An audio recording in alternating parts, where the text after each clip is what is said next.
ಕರ್ನಾಟಕದ ಎಲ್ಲ ಜನತೆಗೆ ಹಾಗೂ ಚಿಕ್ಕಬಳ್ಳಾಪುರ ಜನತೆಗೆ ವಿಶೇಷವಾದ ನಮಸ್ಕಾರಗಳು. ಇದು ಸುದ್ದಿ ಬಂದು ಒಂದು ಸರ್ಕಾರಿ ಶಾಲೆ ಬಗ್ಗೆ. ನಮ್ಮ ಮಾನ್ಯ ಗಂಡುಗಲಿ ಯಾರಿದ್ದಾರೆ ನಮ್ಮ ಪ್ರದೀಪ್ ಈಶ್ವರ್ ಅವರಿಗೆ ಈ ಒಂದು ನೇರ ನಾನು ನಿಮಗೆ ಕೇಳಲು ಇಚ್ಛೆ ಪಡ್ತೀನಿ. ಏನು ಸ್ವಾಮಿ, ಎಲ್ಲ ಸುಖವಾಗಿದೆಯಾ? ನಿಮಗೆ ಸುಖವಾಗಿದ್ದೀರಾ? ಆದೇಪಲ್ಲಿ ಅನ್ನೋ ಒಂದು ಗ್ರಾಮ ನಿಮ್ಮ ಚಿಕ್ಕಬಳ್ಳಾಪುರ ವ್ಯಾಪ್ತಿಯಲ್ಲಿ ಬರುತ್ತೆ. ಮಾನ್ಯ ಶಾಸಕರೇ ಪ್ರದೀಪ್ ಈಶ್ವರ್ ಅವರೇ, ನಿಜವಾಗ್ಲೂ ನಿಮಗೆ ಗ್ರೇಟ್ ರೀ.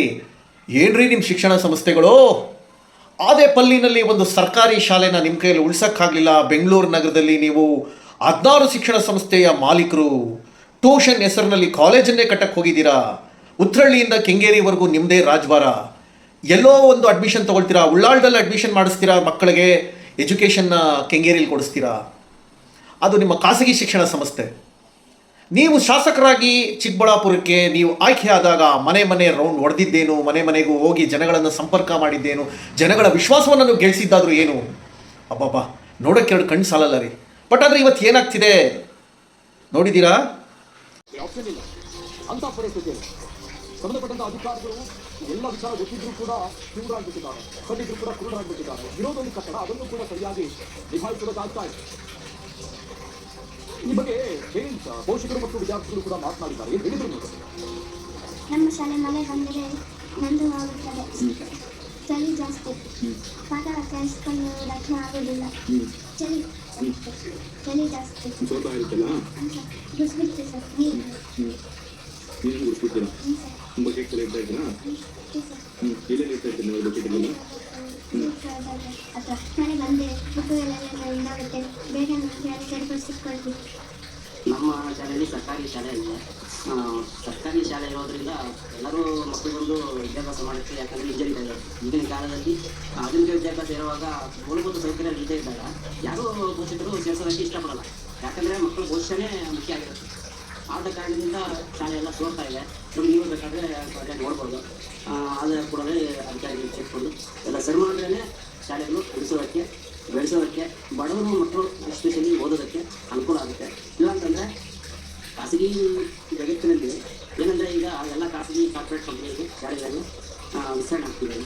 ಆದ್ದರಿಂದ ಇಲ್ಲಾಂತಂದರೆ ಸರ್ಕಾರಿ ಶಾಲೆಯೆಲ್ಲ ಹೆಚ್ಚು ಹಂತದಲ್ಲಿದ್ದಾರೆ. ಬಡವರು ಓದೋದಕ್ಕೆ ಬೇಕಾದರೆ ನೀವು ಕ್ಲಾಸ್ಗೆ ನೋಡ್ಬೋದು.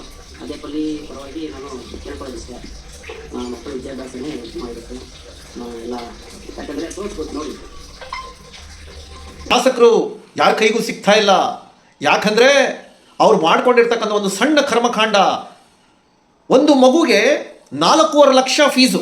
ಅವರ ಒಂದು ಅವರ ಒಂದು ಪರಿಶ್ರಮ ಅನ್ನೋ ಒಂದು ವಿದ್ಯಾಸಂಸ್ಥೆಗೆ ಟ್ಯೂಷನ್ ಹೇಳ್ಕೊಡ್ತಾರೆ. ಅಲ್ಲಿ ಒಂದು ಓದುವಂತಹ ಒಂದು ವಿದ್ಯಾರ್ಥಿಗೆ 4.5 ಲಕ್ಷ ಫೀಸ್. ಇವತ್ತು ಅದೇ ಚಿಕ್ಕಬಳ್ಳಾಪುರದ ಆದೇಪಲ್ಲಿ ಅನ್ನೋ ಒಂದು ಶಾಲೆಯ ಚಾವಣಿ ಇಲ್ಲ, ಹೆಂಚುಗಳು ಬಿದ್ದೋಗ್ತಾ ಇದ್ದಾವೆ. ಅಲ್ಲಿ ಓದ್ತಾ ಇರ್ತಕ್ಕಂಥ ಒಂದು ಬಡವರ ಮಕ್ಕಳು, ರೈತರ ಮಕ್ಕಳು, ನಿಜವಾಗ್ಲೂ ಆ ರೈತರ ಮಕ್ಕಳಿಗೆ ಒಂದು ಸರಿಯಾದ ಸೂರಿಲ್ಲ.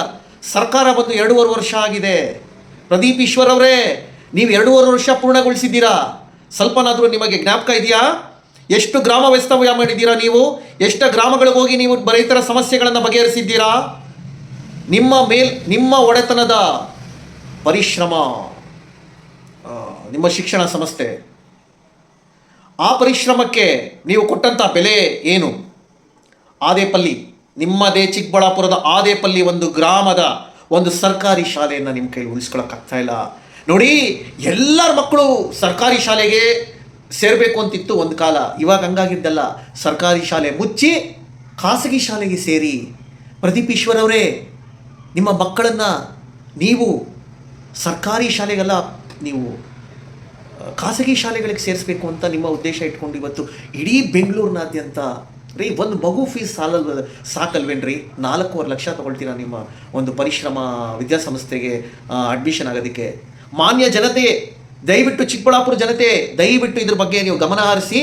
ಇವರ ಪರಿಶ್ರಮ ಒಂದು ಟ್ಯೂಷನ್ ಏನಿದೆ, ಆ ಒಂದು ಟ್ಯೂಷನ್ ಸೆಂಟ್ರಿಗೆ ಸೇರಬೇಕಂದ್ರೆ 4.5 ಲಕ್ಷ ಒಂದು ಮಗುವಿನ ಅಡ್ಮಿಷನ್. ನೋಡಿದ್ರಾ? ಅಲ್ಲಿ ಪರಿಶ್ರಮ ವಿದ್ಯಾಸಂಸ್ಥೆ ಅಂದ್ಕೊಂಡಿರೋದ್ರಲ್ಲಿ ಅಲ್ಲೂ ಸಹ ಇವ್ರದ್ದು ಭಾಳಷ್ಟು ಭ್ರಷ್ಟಾಚಾರ. ತೆಗೆದುಕೊಳ್ಳೋದು ಪರ್ಮಿಷನ್ ಎಲ್ಲೋ, ಮಕ್ಕಳಿಗೆ ಪಾಠ ಹೇಳ್ಕೊಡೋದು ಇನ್ನೆಲ್ಲೋ. ಆಮೇಲೆ ಇವ್ರು ಕಟ್ಟಿರ್ತಕ್ಕಂಥ ಕಟ್ಟಡಗಳಲ್ಲಿ ಫೈರ್ ಸೇಫ್ಟಿ ಇಲ್ಲ. ಇವ್ರು ಈಗಾಗಲೇ BGS ಹತ್ರ ಒಂದು ಕಾಲೇಜನ್ನು ಸಹ ಪ್ರಾರಂಭ ಮಾಡೋದಕ್ಕೆ ಆಲ್ರೆಡಿ ಕಟ್ಟಡ 6 ಅಂತಸ್ತಿನ ಕಟ್ಟಡ ಕಟ್ಟಿದ್ದಾರೆ, ಮತ್ತು ಆಲ್ರೆಡಿ ಮಕ್ಕಳು ಅಡ್ಮಿಷನ್ ಆಗಿದ್ದಾರೆ. ಆ ಕಟ್ಟಡಕ್ಕೂ ಫೈರ್ ಸೇಫ್ಟಿ ಇಲ್ಲ. BBMPಯಿಂದ ಅಧಿಕೃತವಾಗಿ ಆ ಒಂದು ಬಿಲ್ಡಿಂಗ್ಗೆ ಯಾವುದೇ ರೀತಿ ದಾಖಲೆಗಳಿಲ್ಲ. ಇಂಥ ಒಂದು ಕಟ್ಟಡದಲ್ಲಿ ಮಕ್ಕಳಿಗೆ ಪಾಠಗಳನ್ನು ಹೇಳ್ಕೊಡ್ತಾ ಇದ್ದಾರೆ. ನೀವು ಎಲ್ಲರ ಏನಾರು ಹೇಳ್ಕೊಡಿ ರೀ. ನಿಮ್ಮ ಚಿಕ್ಕಬಳ್ಳಾಪುರದ ಶಾಲೆಗಳು ಮುಚ್ಚಲ್ಪಡ್ತಿದ್ದಾವೆ. ಬಡವ್ರ ಮಕ್ಕಳು ಎಲ್ಲಿ ಓದಬೇಕು ಸ್ವಾಮಿ? ಇವತ್ತು ಎಷ್ಟೋ ಜನ ಮಹನೀಯರು ಓದಿದ್ದು ಸರ್ಕಾರಿ ಶಾಲೆಯಲ್ಲಿ, ಖಾಸಗಿ ಶಾಲೆಯಲ್ಲ. ಇವತ್ತು ನೀವು ಮಾಡಿರೋದಾದರೂ ಏನು ಸಾಧನೆ ಮಾಡಿದ್ದೀರಾ ಪ್ರದೀಪ್ ಈಶ್ವರ್ ಅವರೇ? ನಿಮ್ಮದೇ ಸರ್ಕಾರ, ಮಾನ್ಯ ಮಧು ಬಂಗಾರಪ್ಪನವ್ರಿಗೆ ಹೊಗಳ್ಬೇಕು ನಾವು. ಹೆಂಗ್ರಿ ನಿಮ್ಮದೇ ಸರ್ಕಾರದ ಶಾಸಕರ ಶಿಕ್ಷಣ ಸಂಸ್ಥೆಗಳು? ಅಬ್ಬಬ್ಬಾ, ಬಡವ್ರ ಮಕ್ಕಳು ಎಲ್ಲಿ ಓದಬೇಕು ಸಾರ್? ಮಧು ಬಂಗಾರಪ್ಪನವರೇ, ಸ್ವಲ್ಪ ಸೊರಬದಲ್ಲಿದ್ದೀರೋ ಇಲ್ಲ ಶಿವಮೊಗ್ಗದಲ್ಲಿದ್ದೀರೋ ಸ್ವಲ್ಪ ಗಮನ ಇಟ್ಟು ಕೇಳಿ. ವಿಧಾನಸೌಧದ ಕಿಟಿಕಿಗಳನ್ನು ಓಪನ್ ಮಾಡಿ ದಯವಿಟ್ಟು ಕೇಳಿ. ಬಡವರ ಮಕ್ಕಳ ಕೂಗನ್ನು ಕೇಳಿ. ಈ ಒಂದು ವಿಡಿಯೋನಲ್ಲಿ ನಿಮ್ಗೆ ಗೊತ್ತಾಗುತ್ತೆ ಆ ಮಗು ಪಾಪ ಎಷ್ಟು ಅಂಗ್ಲಾಚ್ಕೋತಾ ಇದೆ, ನನಗೊಂದು ಸರ್ಕಾರಿ ಶಾಲೆಯಲ್ಲಿ ಓದೋದಕ್ಕೆ ಅಭ್ಯಾಸ ಮಾಡಿಕೊಡಿ ಅಂತ. ಇವತ್ತಿನ ದಿವಸ ಬಡವರ ಮಕ್ಕಳನ್ನು ದಿಕ್ಕು ತಪ್ಪಿಸ್ತಾ ಇರೋದು ಈ ಸರ್ಕಾರಿ ಶಾಲೆಗಳು, ಆಮೇಲೆ ಈ ಕುತಂತ್ರ ಶಾಸಕರುಗಳು. ನಿಮ್ಮದು ಒಂದು ನಾಣ್ಯದ 2 ತಲೆಗಳು. ಆ ಕಡೆ BJP, ಈ ಕಡೆ ಕಾಂಗ್ರೆಸ್, ಇಲ್ಲ JDS, ಎಲ್ಲ JCB ಅವರೇ. ಜನರನ್ನು ಲೂಟಿ ಮಾಡೋದೇ ನಿಮ್ಮ ಕೆಲಸ. ಇವಾಗ ಅದೇ ಒಂದು ಮಾಜಿ ಶಾಸಕರಾದಂತಹ ಸುಧಾಕರ್ ಅವ್ರಿಗೂ ನಾವು ಅದನ್ನೇ ಕೇಳ್ತೀವಿ, ಎಲ್ಲಿ ಹೋಯ್ತು ಸ್ವಾಮಿ ನಿಮ್ಮ MP ಗಿರಿ? ನೀವು MP ಅಲ್ವಾ? ನಿಮ್ಮ ಕ್ಷೇತ್ರದ MP ತಾನೇ ನೀವು? ಸರ್ಕಾರಿ ಶಾಲೆ ಬಗ್ಗೆ ನೀವು ಯಾಕೆ ಚಕರ ತೆಗೆದಿಲ್ಲ ನೀವು? ಇವತ್ತು ನೋಡಿ, ಆದೇಪಲ್ಲಿ ಅನ್ನೋ ಒಂದು ಗ್ರಾಮದಲ್ಲಿ ಮೇಲ್ಛಾವಣಿ ಕುಸಿತು, ಅಲ್ಲಿ ಮಕ್ಕಳು ಓದೋಕ್ಕಾಗ್ತಿರೋ ಪರಿಸ್ಥಿತಿನಲ್ಲಿ ಆಚೆ ಬಂದು ಬಯಲಿನಲ್ಲಿ ಕೂತ್ಕೊಂಡು ಓದ್ತಾ ಇದ್ದಾರೆ. ಇದ್ರ ಬಗ್ಗೆ ನೀವೆಲ್ಲ ಗಮನ ಹರಿಸ್ತೀರಾ ಅಂತ ತಿಳ್ಕೊಳ್ತೀನಿ. ನೋಡಿ, ನಿಮ್ಮ ಶಿಕ್ಷಣ ಸಂಸ್ಥೆಗಳದ್ದು ಬೇರೆ ವಿಚಾರ. ದಯವಿಟ್ಟು ಈ ಸರ್ಕಾರಿ ಶಾಲೆನ ಉಳಿಸಿ. ಅಷ್ಟಾದರೂ ನೀವು ನಿಯತ್ತನ್ನು ಉಳಿಸ್ಕೋತೀರಾ ಅಂತ ಅನ್ಕೋತೀವಿ.